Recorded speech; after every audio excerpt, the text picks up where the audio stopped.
আমার আল্লাহরে গালি দিলে আমি নবী সইতে পারি না। বন্ধুর জন্য কতটা পাগল। বাইতুল্লাহ হাত দিয়া দিবে ভাঙ্গার জন্য 400 জন আলেম বাধা দেয়, এরপর তুব্বায় আউয়াল হিমিয়ারি বাধা মানতে রাজি না। হাতটা দিয়ে দেয় আলেম ওলামারা বাধা দেয়, বাধা মানে না।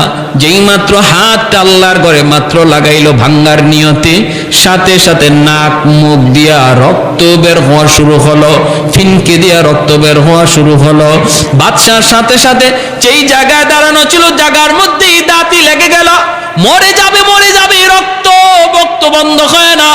এইবার আলেমরা বলতেছে বাদশাহ বারবার বলেছিলাম বেয়াদবি সব জায়গায় আল্লাহ সহ্য করে না, কেন তুমি এমনটা করতে গেলা?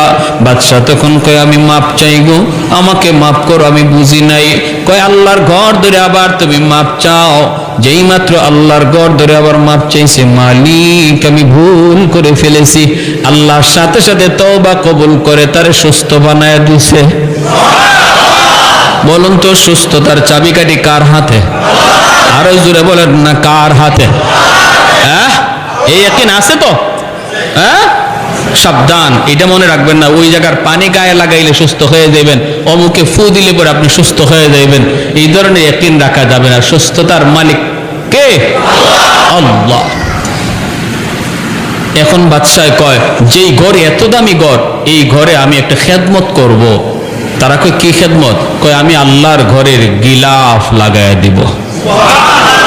আমার নবীর জন্মের 1000 বছর আগে আল্লাহর ঘর খানায় কাবার গিলাফ লাগাইল যে ব্যক্তি, সে হলো ইয়ামেনের বাদশাহ তুব্বায়ে আউয়াল হিময়ারি।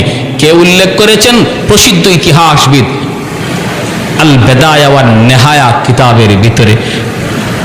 এই আল্লাহর ঘরে গিলাফ লাগানো হলো।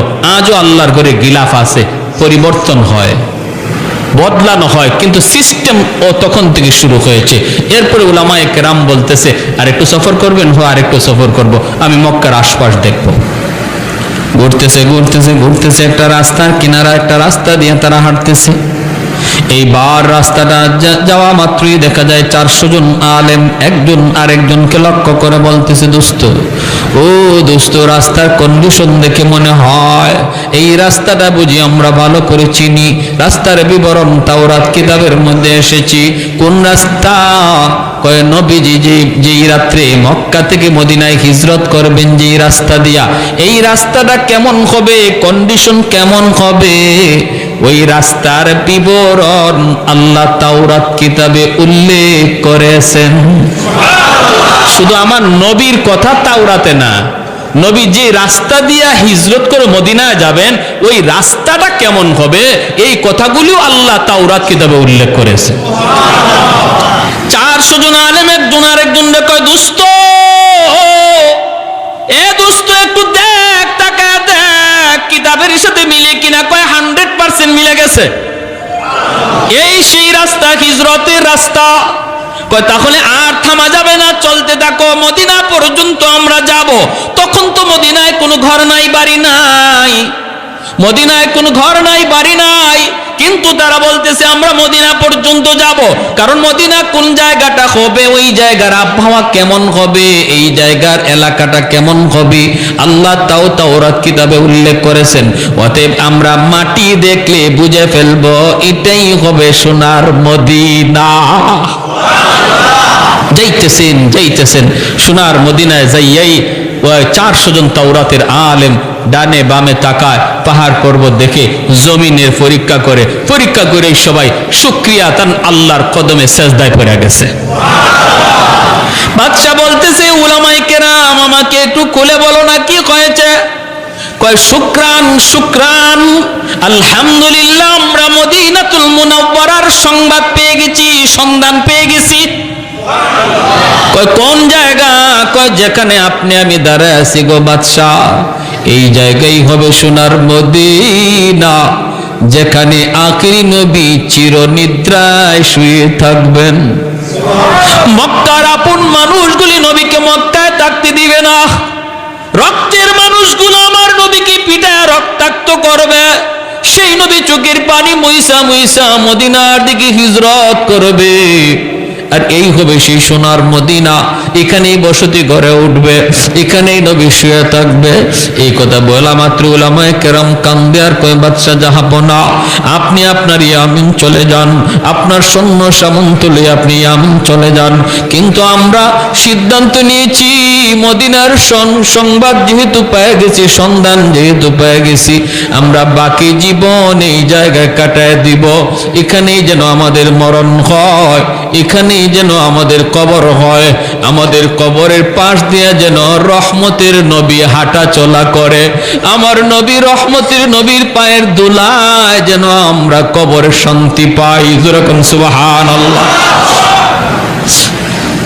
এ ভাই একটু মনোযোগ দিয়ে শুনো রে নবীর আশিক, একটু তোমার আমার নবীর শান মানের কথাগুলি একটু শোনো। আমি তো শুধু শানের কথাগুলা বলতেছি, আমার নবী এখনো আসেনি নাই দুনিয়ায়।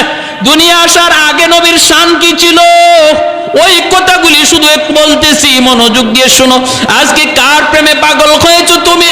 কোন খেলোয়াড়ের প্রেমে পাগল হয়েছো? কোন মানুষের প্রেমে পাগল হয়েছো? পাগল যদি হওয়ার কথা, মহব্বত যদি তোমার করার কথা, ইশক ভালোবাসা যদি তোমার অন্তরে নেওয়ার কথা, তিনি হবেন তোমার নবী, তোমার কান্ডারি নবী, নবী মুহাম্মাদুর রাসূলুল্লাহ সাল্লাল্লাহু আলাইহি ওয়াসাল্লাম। উলামায়ে কেরাম কয়, বাদশা আপনি চলে যান, আমরা ইয়ামেন ফিরে যাব না, আমরা মদিনাতে আমাদের কবর বানাতে চাই, মদিনা যেন আমাদের কবর হয়। বাদশা বলতেছে, আমারও তো মন চায় আমার কবরটাও মদিনায় হোক, কিন্তু আমি তো ইয়ামেনের বাদশা, আমি যদি বাদশাহী যদি আমাকে ছাড়তে হয়, কাউকে বুঝাইতে হবে, কি করব? আমি ইয়ামেন চলে যাই, তোমরা এখানে থাকো, আমি তোমাদের জন্য 400টা ঘর বানিয়ে দিয়ে যাই। বাদশাহ 400 জন আলেমের জন্য 400টা ঘর বানিয়ে দিল। একটা ঘর বাদশাহ আলাদা করে বানাইতেছে মনের মাধুরী দিয়া, এত সুন্দর করে বাদশাহ একটা ঘর বানাইতেছে। 400 জন আলেম ডাক দেয়া কই, বাদশাহ যাবো না, এই ঘরটা তুমি কার জন্য বানাও? এই ঘর তুমি কার জন্য বানাও? বাদশাহ চোখের পানি মুছে আর কয়, আমার রহমতের নবী যখন মক্কা থেকে মদিনায় হিজরত করবে, মদিনায় তোর কোনো বাবা থাকবে না, তার কোনো ভাই বোন বলতে কেউ থাকবে না, মদিনায় তার কোনো ঘর থাকবে না, বাড়ি থাকবে না। মায়ার নবীর জন্য আমি তার জন্মের 1000 বছর আগে মদিনায় ঘর বানায়া দিয়া গেলাম, যেন হিজরত করে আমার নবী মদিনায় আসার পর কারো বাড়িতে যাইতে না হয়, কারো ঘরে ঢুকতে না হয়, নবী যেন নিজের ঘরে ঢুকতে পারে। এই ঘরটা মনের মাধুরী দিয়া বাদশা বানায় দেয়, আর ঘরটা তালা দিয়া চাবিটা আমির সাহেবের হাতে বুঝায় দেয়। বাদশা কান্দে, আমির সাহেব চাবিটা হাতে নেন, আপনার মৃত্যুর আগে আপনি আপনার চাবিটা আপনার ছেলেরে বুঝায় যাবেন, ছেলেরে বলবেন সে যেন তার ছেলের হাতে বুঝায় দেয়া যায়, তারে বলবেন সে যেন বুঝায় যায়। এইভাবে এই চাবির প্রকৃত মালিক হলেন রহমতের নবী, মায়ার নবী। আর আমার একটা চিঠি, আমি চিঠিটাও দিয়া গেলাম, চিঠিটাও আমানত হিসাবে রাখবা, আমার নবীর হাতে যেন চিঠিটা যায় পৌঁছে। আমি সব চিঠি আর চাবি হাতে রাখলো। এ ভাই, আমার নবী 1000 বছর পরে নবী দুনিয়ায় আসলেন, নবী আস্তে আস্তে বড় হলেন, এরপরে নবী দাওয়াত দিলেন মক্কার মানুষগুলিকে, তারা কিছু মানলো কিছু মানলো না, নবীকে মক্কায় থাকতে দিল না, বের করে দিল। আমার নবী রাতের অন্ধকারে মক্কা ছেড়ে বের হয়ে চলে আসতেছেন। মক্কার কাছাকাছি আইসা নবী মক্কার দিকে তাকায় চোখের পানি ঝরায় নবী কান্দে আর কয়, এরে মক্কা, আমি তোমার কোলে ছোট থেকে বড় হয়েছি, আমি তোমার মাটিতে কত দৌড়াদৌড়ি করেছি, কত খেলাধুলা করেছি, আজকে আমার আপন মানুষগুলা আমাকে আমার জন্মভূমিতে থাকতে দিল না, আমার মায়ার মানুষগুলা, আমার রক্তের মানুষগুলা আমার মায়ার দেশে আমাকে থাকতে দিল না। নবী যখন চোখের পানি জোরে জোরে কান্দে, আল্লাহ পাক জিব্রাইল পাঠায় দিছে, জিব্রাইল আমার বন্ধুরে যা বলো আর যেন না কান্দে, আমি আল্লাহ সইতে পারি না। আমার বন্ধুরে যা বলো, আমি আল্লাহ ওয়াদা দিলাম জন্মভূমির দিকে তাকে যেন বন্ধু চোখের পানি না জড়ায়। আমি জানি তার দেশের প্রতি, জন্মভূমির প্রতি বন্ধুর মায়া লাগতেছে। যায় তুমি সুসংবাদ দাও, অল্প দিনের ভিতরে আমি মদিনা থেকে আবার তার জন্মভূমিতে তারে ফিরিয়ে দিব। যা বলো বন্ধু যেন না কাঁদে, তার চোখের পানি আমি আল্লাহ সইতে পারি না। আল্লাহ নবী রহমতের নবী মক্কা আসলেন। নবীজি কুবা এলাকায় সর্বপ্রথম অবস্থান করলেন। এখন যে মসজিদে কুবা, এখানে নবী সর্বপ্রথম মসজিদ বানাইলেন। আর নবী ঘোষণা দিলেন, এই কুবা মসজিদে যে 2 রাকাত নামাজ পড়বে আল্লাহ তারে কবুল একটা উমরা হজের সওয়াব দান করবেন। এই কুবা এলাকাটা হলো আমার নবীর বাবা আব্দুল্লাহর নানার বাড়ি। এই জায়গাটাতে আমার নবীর কিছু আত্মীয় স্বজন ছিল, এজন্য কুবা এলাকায় নবী সর্বপ্রথম অবস্থান করলেন, মসজিদ বানাইলেন। মদিনা থেকে মানুষ নবীকে সুস্বাগতম জানানোর জন্য কুবার দিকে রওনা দিছে। সবাই কুবার দিকে রওনা দিছে। এইদিকে ওই আমির সাহেবের হাতে ইয়ামেনের বাদশার দেওয়া যে চিটিয়ার চাবি ছিল, এই চিটিয়ার চাবি আমানত হিসাবে আস্তে আস্তে হাত পর হাত, এক হাত থেকে আরেক হাত হইতে হইতে সর্বশেষ আমির সাহেবের বংশের যেই লোকটার কাছে সর্বশেষ এই চিটিয়ার চাবি এসে পৌঁছল, তার নাম হলো আবু আইয়ুব আনসারী রাদিয়াল্লাহু আনহু। সর্বশেষ এই চিটিয়ার চাবি হযরত আবু আইয়ুব আনসারী রাদিয়াল্লাহু তাআলা আনহুর হাতে এই চিটিয়ার চাবি এসে পৌঁছল। মদিনার মানুষজন কুবার দিকে যায়। মানুষেরা কয়, আবু আইয়ুব তুমি কি যাইবা না নবীকে আগে আনতে? আবু আইয়ুব আনসারী কয়, তোমরা যাও, আমি একটা ঘর মুছামুছি করতেছি, পরিষ্কার করতেছি। বলে ঘর কার ঘর? কয় বুঝবা সব পরে সব তোমরা জানবা, তোমরা যাও। আমার মন বলে তোমরা নবীকে যে খুঁজে তালাশ করো, আর আমার নবী আমাকে খুঁজতে এখানে আসবে। আমার মন বলে মায়ার নবী আমাকে খুঁজতে এখানে আসবে, কারণ আমার আল্লাহ অবশ্যই তার বন্ধুকে জানায় দিছে, বন্ধু তোমার ঘর রেডি আছে, এখন ওই ঘরের তালা কেউ খুলে না, সবার আগে তুমি যায় তালা খুলবা। আল্লাহ নবী রহমতের নবীর কাছে মদিনার মানুষজন যা বলতেছে, নবী গো আমার বাড়িতে আপনি আগে উঠুন। ওগো নবী আমার অতটা বাড়ি আছে, এতটা ঘর আছে, থাকার কোনো সমস্যা নাই। আল্লাহ নবীকে যার যার বাড়িতে নেওয়ার জন্য সবাই পাগল পারা হয়ে গেল। মায়ার নবী দয়ার নবী তখন বলতেছেন, আমি কার বাড়িতে থাকবো, কার বাড়িতে উঠবো আমি জানি না, আমি কোথায় যাব এটা জানেন আমার আল্লাহ জানে। আমার উটনি, আমি যেই উটের উপরে সওয়ার হয়েছি এই উট জানে আমার ঠিকানা কোথায় হবে। আল্লাহু আকবার।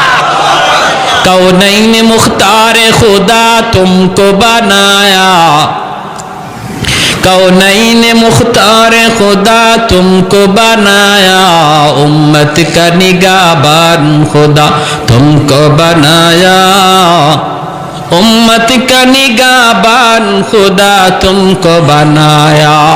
मौला मेरा आका मेरा रहमत की नबी है, ताजदार मदीना है तुम्हारे अरबी है, ताजदार मदीना है तुम्हारे अरबी है। अशजार ने देते हैं नबूवत के शहादत, तशकीक कमर में है तो अंगुल की इशारात। আমার নবীর আঙ্গুলের ইশারায় চাঁদ 2 টুকরা ওইছে না ওইছে না?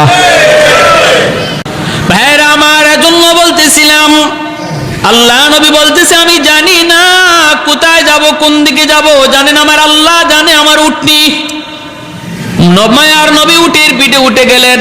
সাহাবায়ে কেরাম মদিনার মানুষ যাদেরকে আনসার বলা হয়, নবীর সাথে যারা মক্কা থেকে মদিনায় হিজরত করেছে তাদেরকে মুহাজির বলা হয়, আর মদিনার মানুষ যারা নবীকে সাহায্য করেছে তাদেরকে আনসার বলা হয়। আনসার শব্দের অর্থই হলো সাহায্যকারী। তারা সাহায্য করেছেন, জায়গা দিয়েছেন, ঘর দিয়েছেন, টাকা দিয়েছেন, সব দিক দিয়ে সহযোগিতা করেছেন। বিদায় তাদের নাম হলো আনসার। সবাই যায়, যান না শুধু একজন। তিনি কে? আবু আইয়ুব আনসারী। তিনি তো ওই ঘরটা শুধু মুছামুছি করতেছেন, পরিষ্কার করতেছেন। আমার নবীর উটনি একে একে নবীকে নিয়ে চলতে লাগলো। সামনে একজনের বাড়ি পড়ে, ওই বাড়িওয়ালা মনের ভিতরে বড় আশা নিয়ে বসা থাকে, ও মালিক, তোমার বন্ধুর উটনিটা যদি আমার বাড়ির সামনে একটু বসতো, হায় রে, যদি আমার বাড়ির সামনে উটনিটা একটু বসতো। কিন্তু না, বাড়িটা পাস করে যখন উটনিটা চলে যায়, সে নিরাশ হয়ে যায়। সামনের বাড়িওয়ালা বুক ভরা আশা নিয়ে আবার বসা থাকে, মনে হয় আমার বাড়িতে উটনিটা বসবে। তার বাড়িতে উটনিটা বসলো না। আগাইতেছে মক্কা মদিনার অলি গলি দিয়ে উটনিটা যায়। কেউ তারে রাস্তা চিনায় দেওয়া লাগতেছে না, যেন উটনি মদিনার সব রাস্তা চিনে। এইভাবে উটনিটা মায়ার নবীকে নিয়ে ঘুরতেছে। ঘুরতে ওই সেই বাড়ি, যেই বাড়ি নবীর জন্মের 1000 বছর আগে ঘর বানায়া গেল। ইয়ামেনের বাদশা তুব্বাই আউয়াল হিময়ারি মসজিদে নববীর পাশে ওই ঘরের সামনে নবীর উটনিটা গেল। ওই জায়গায় আবু আইয়ুব আনসারীর হাতে হলো চিঠি আর চাবি। ওখানে যাইয়া উটনিটা মায়ার নবীকে নিয়ে বসে গেল। আল্লাহু আকবার। আবু আইয়ুব আনসারী, আমার নবী, রহমতের নবী, মায়ার নবী ডাক দেয়া বলতেছেন, আবু আইয়ুব, কোথায় আমার চিঠি আর চাবি? আমার হাতে দাও। কেউ বলে নাই। ওই সময় মদিনার মানুষ, নবীর সাথে হিজরতকারী আবু বকর, কেউ জানে না এই চিঠির ইতিহাস কি, চাবির ইতিহাস কি। আল্লাহ নবী দা বলতেছেন, আবু আইয়ুব, কোথায় আমি নবীর চিঠি আর চাবি? তোমার কাছে আমানত, আমার আমানত আমার হাতে বুঝায় দাও। আবু আইয়ুব আনসারী চোখের পানিটা মুছে আর কয়, নবী গো, আমি ভালো করে জানতাম গো নবী, আপনাকে আমার আল্লাহ সব জানায় দিবে, আর আপনি ঠিকই আমার খুঁজেই পর্যন্ত পৌঁছে যাবেন। আমি তো কুবা বোঝাইতে পারতাম, যাই নাই। আমি আপনার ঘরটা মুছামুছি করতেছি গো আল্লাহর নবী। মায়ার নবী চিঠিটা আর চাবিটা হাতে নিয়েছেন। হাতে নিয়ে মায়ার নবী চিঠিটা খুললেন। চিঠিটা খোলার পরে নবী দেখেন লিখছে তুব্বাই আউয়াল হিময়ারি, নবীর জন্মের 1000 বছর আগের চিঠি। এই চিঠিতে ইয়ামেনের বাদশা লেখছে, ওগো মায়ার নবী, রহমতের নবী, সরওয়ারে দু জাহান, সাইয়্যিদুল মুরসালিন, নবী গো, সফরে বের হয়ে আপনার মদিনাতুল মুনাওয়ারার সন্ধান পেয়ে গেছি। আমার 400 জন আলেম মদিনায় রয়ে গেছি, ওদের কবর হবে আপনার কবরের পাশে। মন চাইছিল আমিও থাকতাম, কিন্তু পারলাম না। আমি বাদশা হয়ে ইয়ামেন ফিরে গেলাম। ওগো নবীজি, আমি আপনার জন্য একটা ছোট্ট হাদিয়া রেখে গেলাম গো নবী, একটা ছোট্ট কামরা। মদিনায় যেদিন আপনি হিজরত করে আসবেন, আপনি ওই কামরার মধ্যে আগে ঢুকবেন। এই ঘরের মালিক হলেন আপনি। আমি আপনার উপরে আপনার জন্মের 1000 বছর আগে ঈমান আনলাম। জন্মের 1000 বছর আগে ঈমান আনলো ইয়ামেনের বাদশাহ তুব্বাই আউয়াল হিময়ারি। ভাইরা, আমার জন্য বলতেছি, আমার নবীর সম্মানের কথা কি বলবো, সারা রাত বললেও শেষ হবে না। মায়ার নবী, দয়ার নবী জন্মগ্রহণ করলেন। নবী জন্মগ্রহণ করলেন, মক্কার পাশ থেকে মানুষজন, মহিলারা বাচ্চা নেওয়ার জন্য আসতেছে লাইন ধরে। নবীর দুধমা হালিমা সাদিয়া, তিনিও আসতেছেন লাইন ধরে। বান্ধবীদের সাথে হালিমা সাদিয়ার উটনিটা কোনোভাবেই সাথে পাল্লা দিয়া পারে না, কারণ হালিমা সাদিয়ার উটনিটা বড় দুর্বল। আল্লাহর নবী, রহমতের নবী, মার কুলে জন্মের আগেই তো নবী বাবা হারাইলেন। আমার নবী তো এতিম। হালিমা সাদিয়া বান্ধবীদের সাথে পাল্লা দিয়ে পারলেন না, ওরা আগে চলে আসলো, কারণ উট ছিল তার বড় দুর্বল, হাঁটতে পারে না। বান্ধবীরা আগে আইসা একে একে ভালো ভালো ঘর থেকে বাচ্চাগুলি টাকার বিনিময়ে নিয়ে গেল। আমার নবীর দরজার সামনে যা হাজির হয়, কয় বাচ্চা আসেনি? নবীর মা আমেনা কয় আছে তো। কয় বাবা আসেনি? নবীর আম্মা চোখের পানিটা মুছে আর কয় না, আমার সন্তানের বাবা নাই। আমার সন্তান মোহাম্মদ ইয়েতিম, আমার সন্তান আব্বাকে ডাক দিতে পারে না। বাবা ডাক দেওয়ার ভিতরে কত মজা আমার নবী জানে না, আব্বু ডাকটার মধ্যে কত মজা আমার নবী জানেন না। কয় না না, এতিম সন্তান নেওয়া যাবে না, নাইলে আমরা বকশিশ বেশি পাবো না। মহিলারা একে একে চলে গেল, কেউ নবীকে নিল না। হালিমা সাদিয়া সবার পরে মক্কায় ঢুকলেন। সবাই তো ভালো ভালো ঘর থেকে বাচ্চা নিয়ে গেছে, হালিমা সাদিয়ার ভাগ্য আমার নবীর দরজায় তারে নিয়ে আসছে। হালিমা সাদিয়া দরজার সামনে আইসা বলতেছে, বাচ্চা আসেনি। নবীর আম্মা কাঁদেন আর বলেন, আমার সন্তানের তো বাবা নাই। আছে তো বাচ্চা, বাবা নাই, এতিম, তুমি নিবানি। হালিমা সাদিয়া দরজার বাহির থেকে বলতেছে, দরজাটা একটু খুলো, তোমার মানিকের চেহারাটা এক নজর দেখাও, এরপরে সিদ্ধান্ত নিব আমি নিব কি নিব না। দরজাটা খোলার পর আমার নবীর চেহারাটা দেখা মাত্র হালিমা সাদিয়া আল্লাহু আকবার বলে আওয়াজ দিয়া উঠলেন, আল্লাহু আকবার। হালিমা সাদিয়া কই গো আমিনা, আমি হালিমা জীবনে কত সুন্দর সন্তান দেখেছি, এত সুন্দর বালক আমি জীবনে কোনোদিন দেখি নাই। আমিনা বলতেছে, তুমি কেমনে দেখবা, আমিও তো দেখি নাই। আল্লাহ পাক কয়, জিব্রাইল রে, হালিমাও বুঝি আমার বন্ধুর মতো দেখে নাই, মায়ও বুঝি আমার বন্ধুর মতো কাউরে দেখে নাই, তুমি জিব্রাইলে দেখছো নি? জিব্রাইল কয়, আল্লাহ পৃথিবীর পূর্ব থেকে পশ্চিম, উত্তর থেকে দক্ষিণ, তামাম দুনিয়া আমি জিব্রাইল সফর করেছি। কসম খোদার মালিক, তোমার বন্ধুর মতো দ্বিতীয় আরেকজন সুন্দর আমি পৃথিবীর কোথাও পাই না। আল্লাহ পাক কয়, জিব্রাইল তুমি কেমনে দেখবা, আমিনা কেমনে দেখবে, হালিমাও কেমনে দেখবে? আমি আল্লাহ কি বলি শুনো, আমি তো খালিক, আমি তো মালিক, আমি তো মানুষ বানাই। আমি আল্লাহ বলতেছি, আমার বন্ধুর মতো দ্বিতীয় আরেকজন পৃথিবীতে আমি অতীতে বানাই নাই, ভবিষ্যতেও বানাবো না। সুবহানাল্লাহ। মা আহসানা মিনকা লাম তারা কাত্তু আইনি ওয়া আজমালা মিনকা লাম তালিদিন নিসাউ খুলিকতা মুবাররাআম মিন কুল্লি আইবিন কাআন্নাকা খুলিকতা কামা তাশাউ। এজন্য হযরতে হাসান রাদিয়াল্লাহু তাআলা আনহু বলতেন, ওগো নবী, আপনার মতো এত সুন্দর কোন চোখ কোনদিন দেখে নাই, আপনার মতো এত সুন্দর কোন সন্তান পৃথিবীর মা জন্ম দেয় নাই। ওগো নবী, আপনার চেহারার দিকে তাকাইলে মনে হয় আল্লাহ আপনারে জিগায়া জিগায়া বানাইছে। আল্লাহ আপনার চেহারা বানাইবার সময় যেন আপনারে জিজ্ঞেস করেছে, বন্ধু আমার, তোমার চেহারা আমি আল্লাহ বানাবো, বন্ধু কেমনে বানাইলে তুমি খুশি, একটু বলো।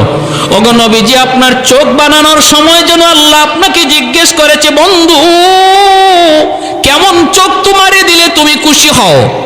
নবী গো, আপনি যেভাবে চাইছেন যেন আল্লাহ আপনাকে এমন চক্ষুটাই দান করেছে।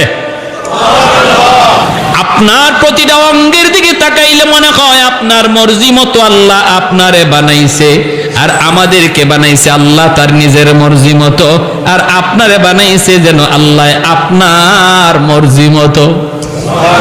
আমারে আপনারে যদি আল্লাহ কইতো, তুমি আব্দুর রহিম, আব্দুল করিম, তোমার চোখ কেমনে বানাবো, তোমার চোখটা কেমনে বানাইলে তুমি খুশি, আপনি তখন কি কইতেন? আমি হইলে কইতাম, আল্লাহ হরিণের মতো ডাগর ডাগর চোখ। বিভিন্ন কবিরা দেখবেন কবিতার মধ্যে তার প্রেমিকার কত গল্প করে, কত প্রশংসা করে, করতে করতে জানো আমার মাহবুবার চোখটা কেমন ছিল, হরিণীর মতো ডাগর ডাগর চোখ, তারপরে নাকটা ছিল খুব ধারালো, চুলগুলি ছিল এমন, তারপরে এমন কত প্রশংসা চেহারার। হযরত হাসান রাদিয়াল্লাহু তাআলা নবীজির একজন প্রসিদ্ধ সাহাবী, তিনি বহুত বড় কবি ছিলেন। তিনি বলতেছেন, খুলিকতা মুবাররাআম মিন কুল্লি আইবিন কাআন্নাকা খুলিকতা কামা তাশাউ। এতটা নিখুঁতভাবে আল্লাহ আপনারে বানাইছে গো নবী, আপনার দিকে তাকাইলে মনে হয় আপনার মর্জি মতো আল্লাহ আপনারে বানাইছে। যেটা যেভাবে বানাইতে কইছেন আল্লাহরে, আল্লাহ যেন এইভাবে আপনারে বানাই দিছে। সুবহানাল্লাহ। এজন্য আল্লাহ বলে, জিব্রাইল আমার বন্ধুর মতো সুন্দর আরেকজন পাইবা কোত্থেকে? আমি বানাইলে তো পাইবা, আমি তো বানাই নাই, আমি আল্লাহ তো বানাই নাই, পাবা কোত্থেকে? সুবহানাল্লাহ। এজন্য নবীকে কোলে নিয়ে হালিমা সাদিয়া উটের পিটাইয়া বসছেন, আমার কিচ্ছু লাগবো না, আমি এই বাচ্চা লয়ে যাই। চেহারায় কয় অনেক কিছু, চেহারায় কয় বহুত নিয়ামত, চেহারায় কয় বহুত বরকতি বাচ্চা, বহুত বরকতি বাচ্চা। হালিমা সাদিয়ার স্বামী উটের পিঠে বসা, গিয়ে নিয়ে উঠছে পরে হালিমা সাদিয়ার স্বামী বলতেছে, হালিমা গো কিছু পাইছো? হালিমা সাদিয়া বলতেছেন, স্বামী গো চেহারা দেখো, কিছু না, চেহারায় মনে হয় আমরা সব পায়া গেছি, চেহারায় বোঝা যায় আমরা সব পায়া গেছি। আল্লাহ নবীকে কোলে নিয়ে হালিমা সাদিয়া উটের পিছে বসছেন, আর সামনে বসছেন তার স্বামী। এবার স্বামী উটকে পিটাইতেছেন। খাসাইসুল কুবরা নামক কিতাবের ভিতরে লিখেন আল্লামা জালালউদ্দিন সুয়ুতি রহমতুল্লাহ আলাইহি, পিঠে চাবুক দিছেন উটরে, চল বাড়ি যাব, বাচ্চা তো পেয়ে গেছে। উট নড়ে না, চড়ে না, লড়েও না, পিটা খায় উটে, কথা কয় না, আরো পিটায়, উট নড়ে না, চড়ে না। এইবার হালিমা সাদিয়া অবাক, স্বামী অবাক, ঘটনা কি? উট নড়ে না, চড়ে না, বসছে যে আর উঠেই না। এইবার উট আল্লাহর কাছে তার জবান চায়, জবান উঠে আল্লাহর কাছে জবান চায়, মালিক আমি তো হায়ওয়ান, তুমি আমার জবান দেও নাই, এতে আমার কোনো বাধা নাই, আপত্তি নাই, কোনো অভিযোগ নাই, মালিক তোমার মর্জি, কিন্তু আল্লাহ এই মুহূর্তে আমার একটু জবান খুলে দাও, আমি আমার মালিকের সাথে একটু কথা বলবো। কেন আমি উট হাঁটতেছি না, নড়তেছি না? সাথে সাথে আল্লাহ উটের জবান খুলে দিয়েছে। উট ডাক দেয়া কয়, মালিক আমারে যতই মারো, যতই পিটাও, আমি কিন্তু নড়ব না, হাঁটব না, কারণ তোমার পিছনে যে বসছে, তোমার বিবি যারে কুলে নিয়ে বসছে, তুমি তারে না চিনলেও আমি উট তারে চিনে ফেলেছি, আমি উট তারে চিনে ফেলেছি। ইনি রহমতের নবী সাইয়্যিদুল মুরসালিন, উনার খাতিরে আল্লাহ কায়নাত বানাইছে, আমারে বানাইছে, তোমারে বানাইছে। ওই রহমতের নবী যদি তোমার পিছনে বসে, বেয়াদবি হয়, বেয়াদবি হয়। আমার রহমতের নবীর আগে বসাও, তুমি পিছনে যাও, আমাকে মারা লাগবে না, আঘাত করা লাগবে না, আমি দ্রুত দৌড়াইতে থাকব। হালিমা সাদিয়ার স্বামী ডাক দেয়া কয়, হালিমা গো কারে লই আইছো? উঠে যারে চিনে, ও হালিমা তুমি সামনে আসো। হালিমা সাদিয়া আমার নবীকে নিয়ে সামনে আইসা বসলেন, স্বামী পিছনে বসছে, উট আস্তে করে দাঁড়ায় গেছে। এইবার উঠে ডাক দিয়ে কই, মালিক একটা আবদার করি, আমার রহমতের নবী যেখানে যার উপরে চড়বে সেই পৃথিবীর শ্রেষ্ঠ হয়ে যাবে। আমার নবী আমার পিঠে উঠছে, আমি উট পৃথিবীর ভিতরে সবচেয়ে বড় ভাগ্যবান। আসার সময় আমি উটের লাগাম ছিল তোমার হাতে মালিক, এখন যেহেতু রহমতের নবী আমার পিঠে বসছে, নবীর নরম হাতে আমার উটের লাগামটা ধরায়া দাও, আমাকে পিটা দেওয়া লাগবে না, আমি দ্রুত দৌড়াইতে থাকবো। আমার রহমতের নবীর নরম হাতে যে উটের লাগাম ধরায় দিছি, উটের শরীরের মধ্যে আল্লাহ পাক বরকত দিয়া দিছে, শক্তি আল্লাহ দিয়া দিছে। বান্ধবীরা যারা আগে ওনারে ফালায়া বাড়ি যাওয়ার ছিল, মাঝ রাস্তায় যায় ওদেরকে ক্রস করে ফেলছে। বান্ধবীরা কয়, হালিমা গো এই উটটা এত শক্তি আসলো কোত্থেকে? আসার সময় তোমার উটের কোনো শক্তি ছিল না, তোমার উট আমাদের সাথে হাইটা পারে নাই, এখন দেখা যায় তুমি আমাদেরকে ফালায় চলে যাইতেছ, এটা কি ওই উট নাকি অন্য কোনো উট? হালিমা সাদিয়া চোখের পানি মুছে আর কয়, না রে বান্ধবীরা, এটা ওই উট, এটা কি আগের উটই, নতুন কোন উট নয়। যাবার সময় উটের লাগাম ছিল আমার স্বামীর হাতে, আর এখন উটের লাগাম হলো রহমতের নবীর হাতে। শাফি'ে রোজ জযা ওয়া যা খতীবে আম্বিয়া,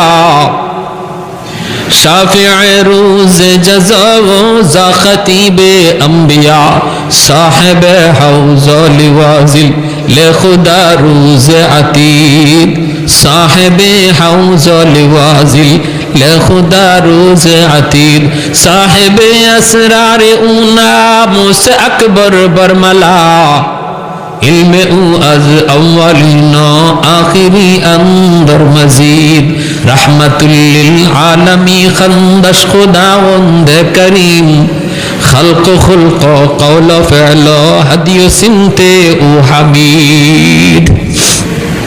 জোরে বলি আল্লাহু আকবার। ওই নবী এখনো রওজায় শুয়ে শুয়ে আমার আপনার জন্য আল্লাহর কাছে কাঁদতেছে। উম্মতের প্রতিটা হরকত, প্রতিটা আওয়াজ, প্রতিটা নড়াচড়া, প্রতিটা কাজ, খবরগুলি আল্লাহ ফেরেশতার মাধ্যমে নবীর কাছে পৌঁছাইতেছে। আমরা এখানে বসে আজকে নবীর আলোচনা করতেছি, আল্লাহ ফেরেশতার মাধ্যমে নবীর কাছে পৌঁছাইতেছে। যেরকম সুবহানাল্লাহ। যখনই আল্লাহর নবীর কাছে এই খবর যায়, নবী গো আপনার উম্মত আপনার আদর্শ ছেড়ে দিছে, আপনার সুন্নত ছেড়ে দিছে, তার চেহারা দেখলে আপনার উম্মত যে বোঝা যায় না, তার কাজ দেখলে আপনার উম্মত যে চেনা যায় না। ওগো নবী, ওরা তো আজকে ইহুদ খ্রিস্টানদের কালচার নিয়ে নিছে। তখন রহমতের নবী রওজায় শুয়া শুয়া চোখের পানি ঝরায় ঝরায় কান্দে, উম্মত আমি নবী তোমার জন্য উহুদের ময়দানে দান শহীদ করেছিলাম। আমি নবী তোমার জন্যই আবু জাহেলের হাতে আঘাত খেয়ে রক্ত ঝরাইছিলাম। আমি নবী তোমার জন্যই উহুদের ময়দানে রক্ত ঝরেছিল, তায়েফের জমিনে আমার রক্তে পায়ের জুতা আটকে গেছিল।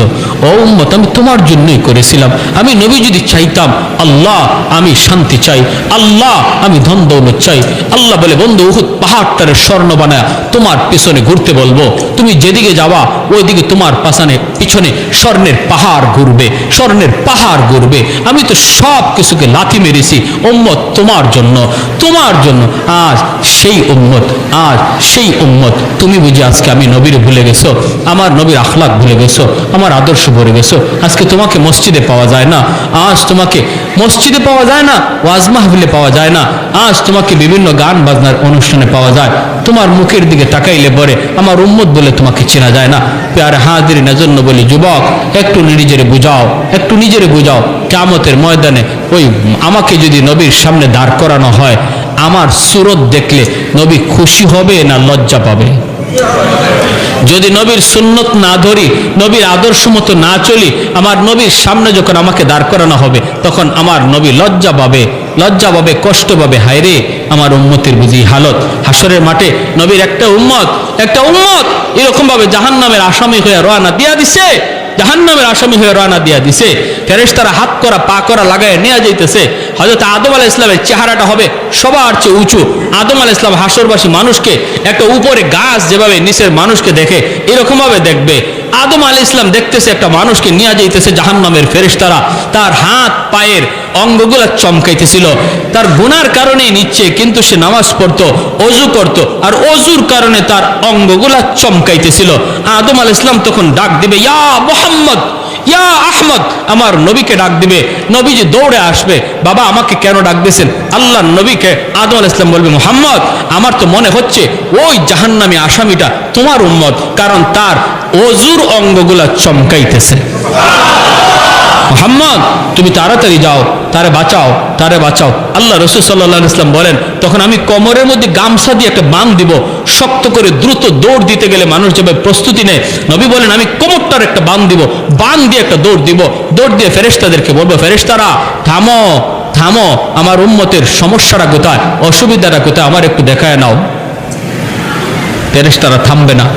ফেরেশতারা বলবে, আমাদের থামার কোনো সুযোগ নাই, আমরা আল্লাহর অবাধ্য হতে পারি না, আমার আল্লাহর আদেশ তার নিয়ে যাওয়া, আমরা থামতে পারবো না। নবী দৌড়ান, হুচুট খায় নবী পয়রা যান, ওইখান থেকে নবী আবার উঠতে আবার নবী দৌড় দেন, আবার দৌড় দিতে যায় নবী স্পিডে পয়রা যান, আবার নবী উঠে ফেরেশতারা থামো, আমার উম্মতের সমস্যাটা কি, তার অপরাধটাকে আমাকে একটু বুঝায় নাও।